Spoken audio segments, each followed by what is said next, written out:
Hey, no loitering here. Stand up. ID, now. This is a public bench. I work in that building.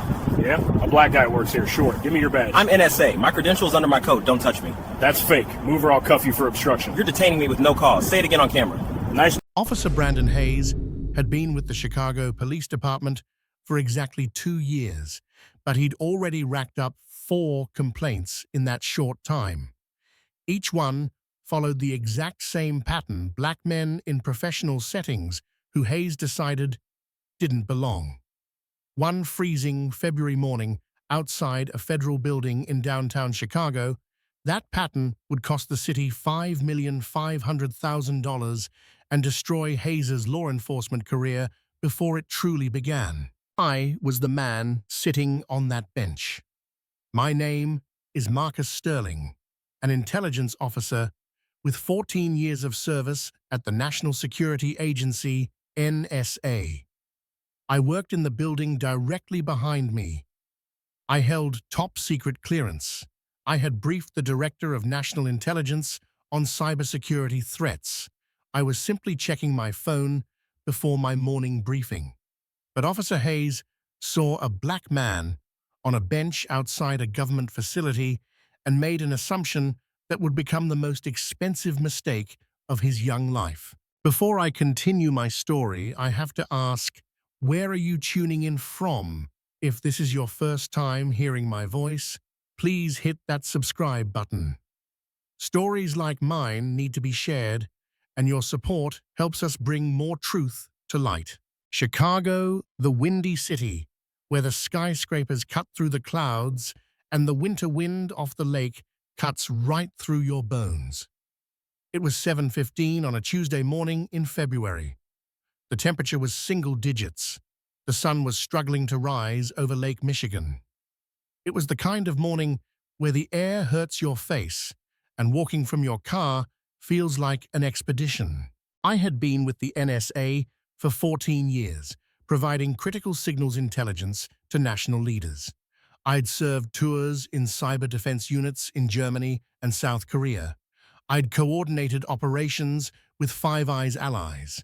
I had been part of the team that dismantled ransomware networks across Eastern Europe. My work had directly contributed to operations that protected American infrastructure. My supervisors rated me as superior. My security clearances were renewed without question every 5 years. My dedication to the mission was absolute. That morning, I arrived at work 20 minutes early. I always did. I believed in being prepared, reviewing my mental notes before meetings, and starting the day ahead of the curve. I'd parked in my assigned space in the secured underground lot. I'd grabbed my briefcase and my coffee, and then I sat down on the bench outside the building entrance to check my personal email on my phone before heading through the magnetometers. It was something I did maybe twice a week. The bench was public. The sidewalk on Jackson Boulevard was public. I wasn't blocking anything. I wasn't bothering anyone. I was just a government employee taking 5 minutes before work to handle personal messages I couldn't access on my classified workstation. I was 45 years old. I'd grown up on the south side of Chicago, the son of a nurse and a firefighter. I'd served 8 years in the Navy before joining the NSA. I had a master's degree in computer science. I spoke Russian and Mandarin. I testified in classified Senate hearings. I'd received the Director's Award for Merit. My career was defined by steady, reliable service to national security. I wore a navy blue bespoke suit. That morning, a silver tie and Oxfords polished to military standards. My NSA badge was clipped to my belt under my heavy wool coat. My briefcase sat beside me on the bench. Everything about my appearance screamed professional government employee. Everything except the color of my skin. And for Officer Brandon Hayes, that was all that mattered. I learned later that Hayes had been with the Chicago Police for 2 years. He'd graduated from the academy with middling scores. Nothing great, nothing terrible, just enough to get a badge. His field training was forgettable. But then the complaints started. The first came 5 months into his solo patrol. Hayes stopped. A black surgeon outside a hospital in the Rush Medical District demanded ID and questioned why he was wearing scrubs outside. The surgeon was on a break. The complaint was filed. Internal Affairs reviewed it. Hayes claimed suspicious behavior. Case closed with a verbal counseling. The second complaint came 4 months later. Hayes stopped a black architect taking photos of a building in the Loop. Accused him of casing the joint for a robbery. The architect had designed the building. Another complaint. Another review. Another warning. The third complaint involved a black tech CEO sitting in his Tesla in the West Loop. Hayes approached with his hand on his holster, demanding to know whose car it was. The man owned the company down the street. Hayes claimed the plates looked altered. They weren't. Another complaint. Another warning. The fourth complaint was filed by a black marathon runner in Lincoln Park. Hayes stopped him, searched his hydration pack without consent, and accused him of holding narcotics. The pack contained electrolytes and gels. The complaint was substantiated. Hayes received a written reprimand and mandatory sensitivity training, but he stayed on the street. His supervisors noted concerns about pattern recognition, but didn't take his badge. They made him watch videos about implicit bias. Hayes watched them. He signed the forms.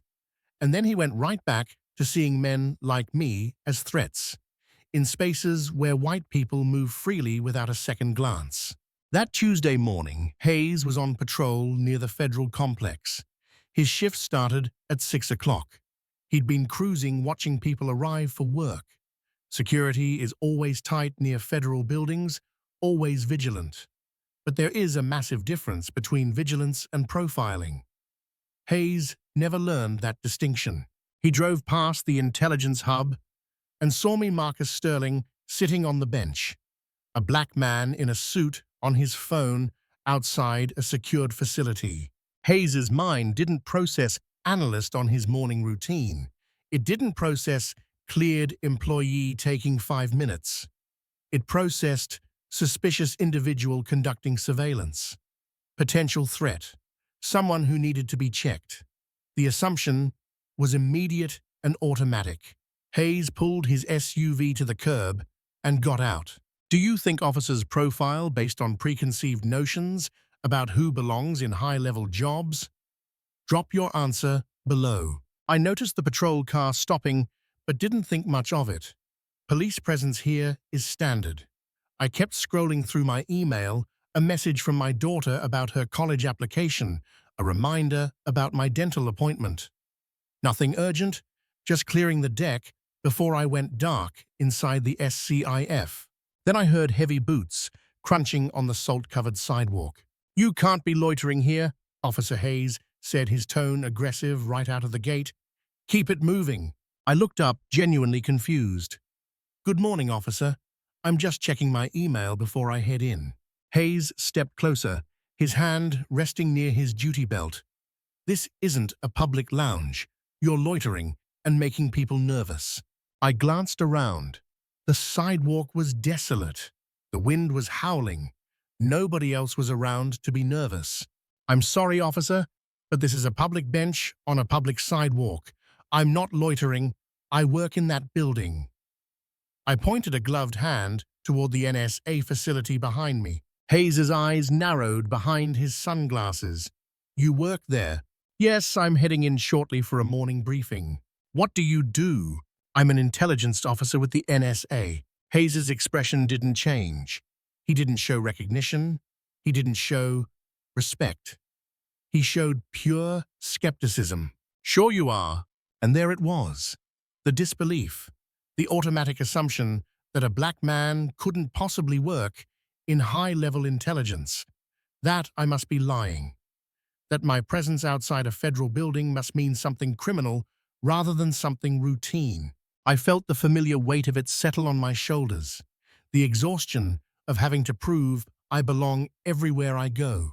I've dealt with this in department stores, in hotel lobbies, even at conferences, but I never expected it from a cop outside my own office. I reach slowly for my waist.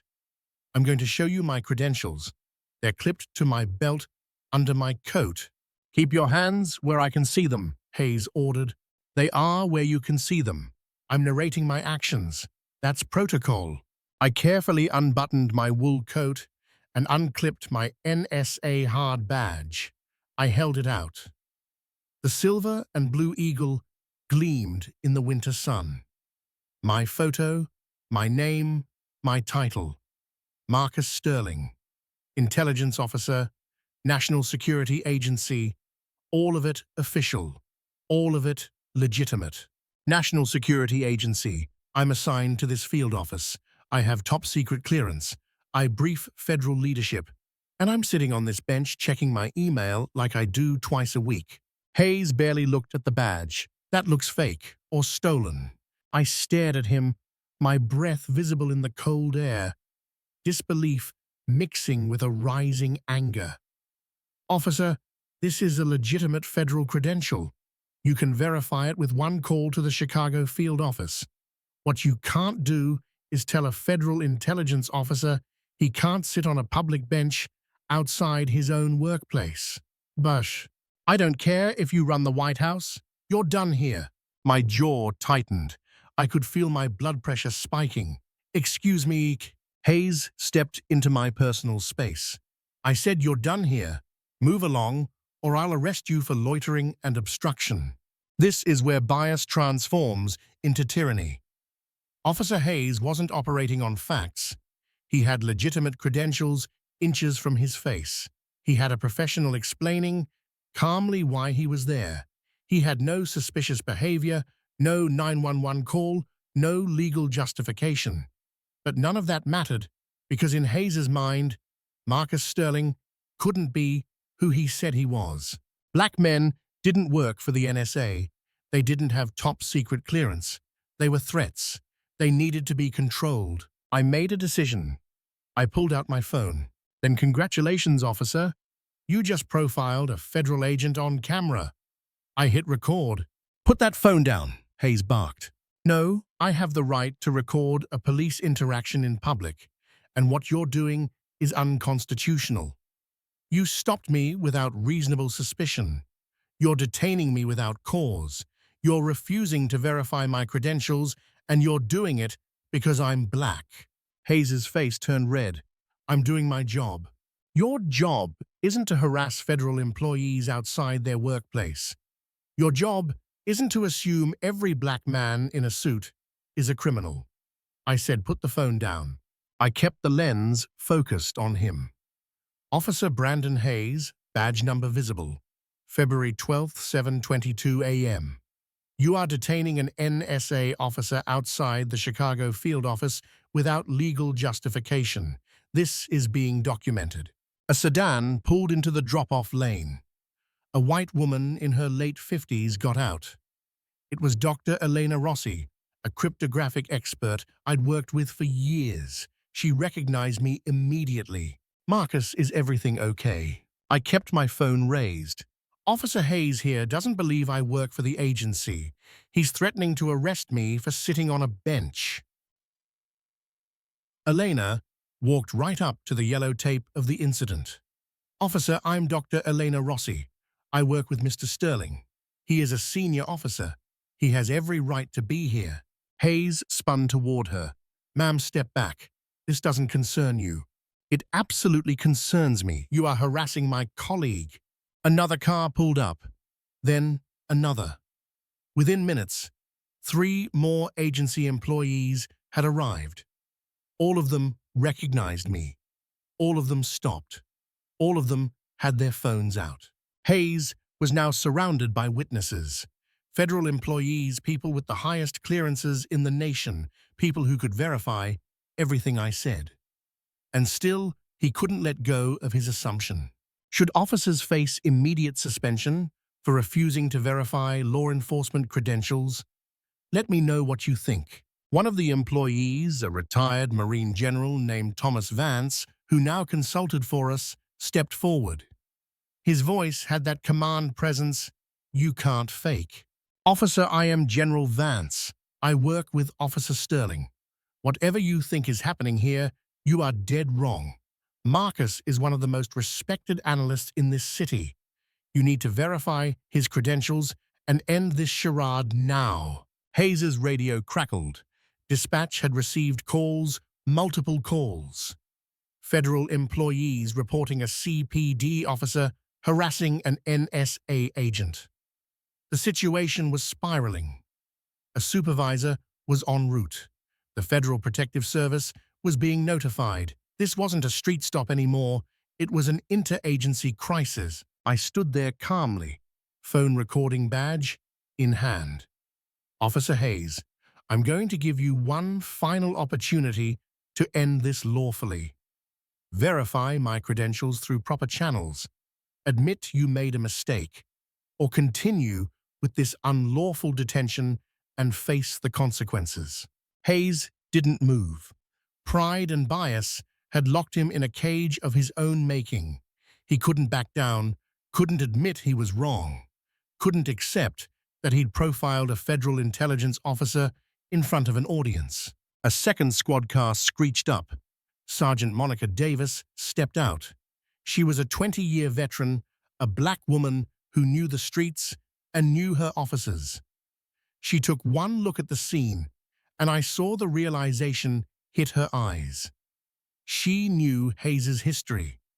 She'd warned her lieutenant he was a liability. "Hayes," Sergeant Davis yelled, "step back from the subject." "Sarge, this individual—" I said, "Step back now." Davis approached me. I was still holding my phone and badge. "Sir, I'm Sergeant Davis. I apologize for this situation. May I see your credentials?" I handed them over. She examined the holograms, the chip, the ID number.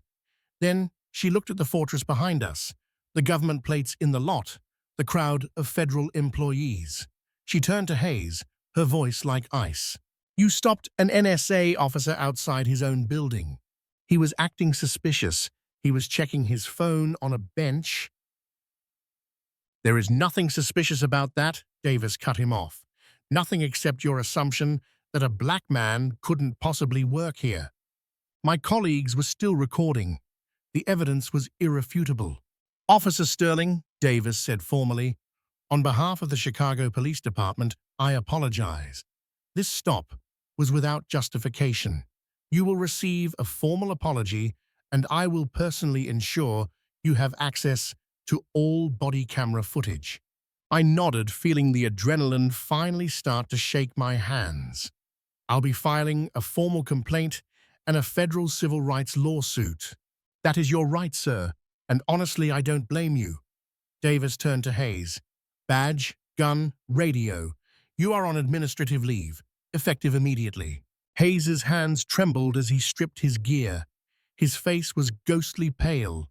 The reality was finally crashing down. He had just nuked his own career on camera in front of the federal government. General Vance stepped forward. "Sergeant, I want to be clear. This isn't just a bad stop.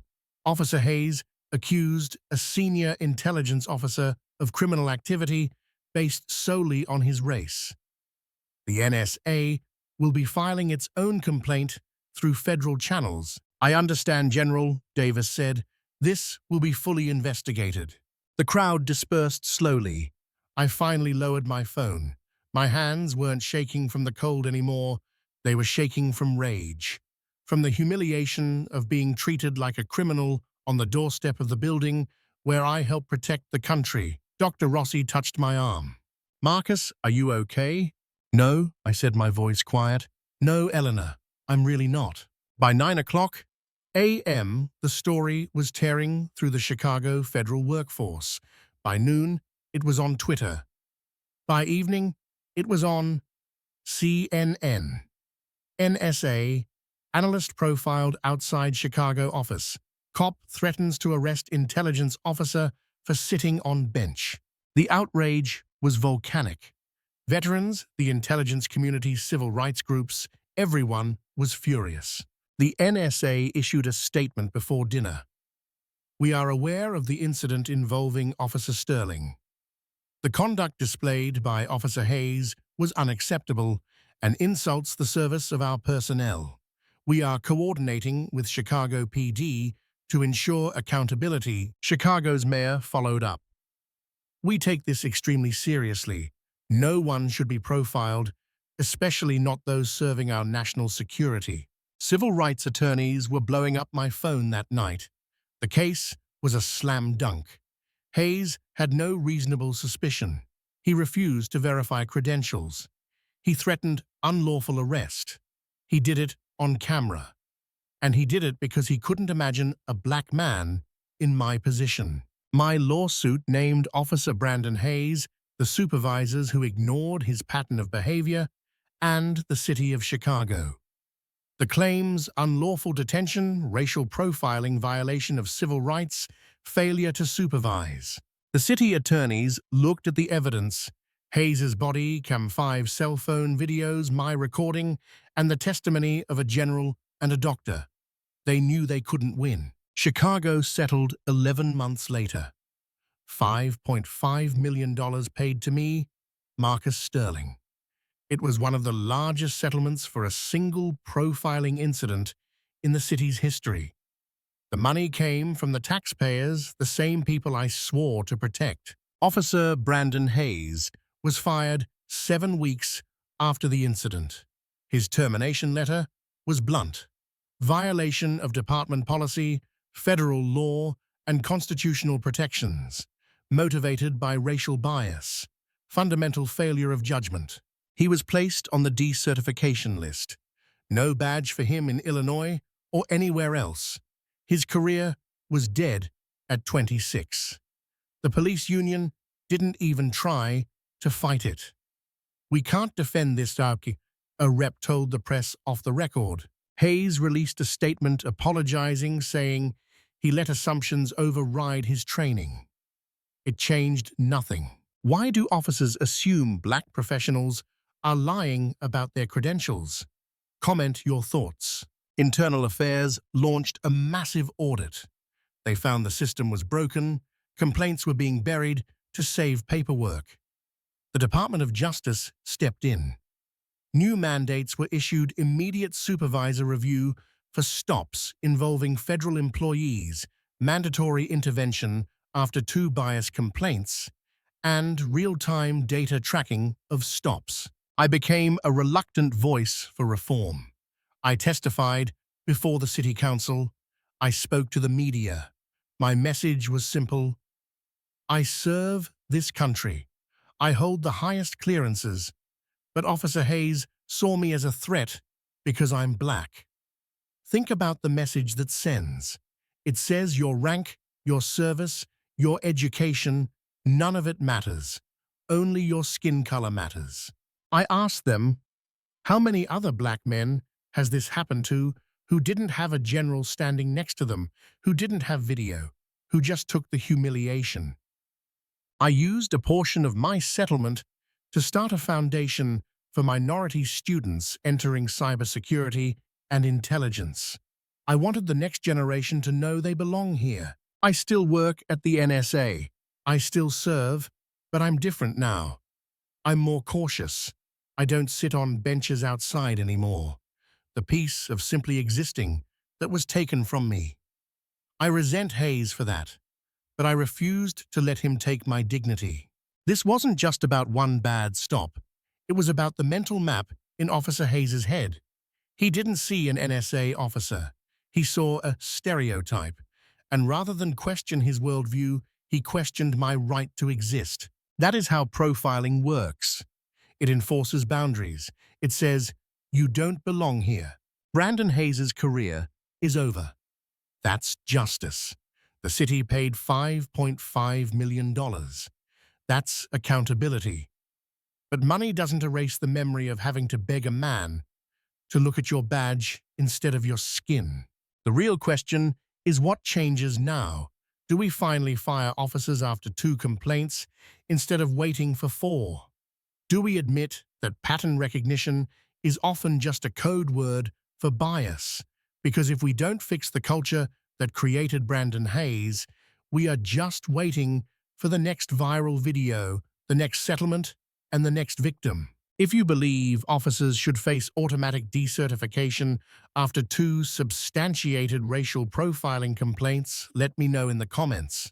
No third chances. And if you think stories like mine need to be told, hit that subscribe button. We're going to keep exposing the patterns. We're going to keep demanding better. This isn't just about me. It's about the system we are willing to tolerate.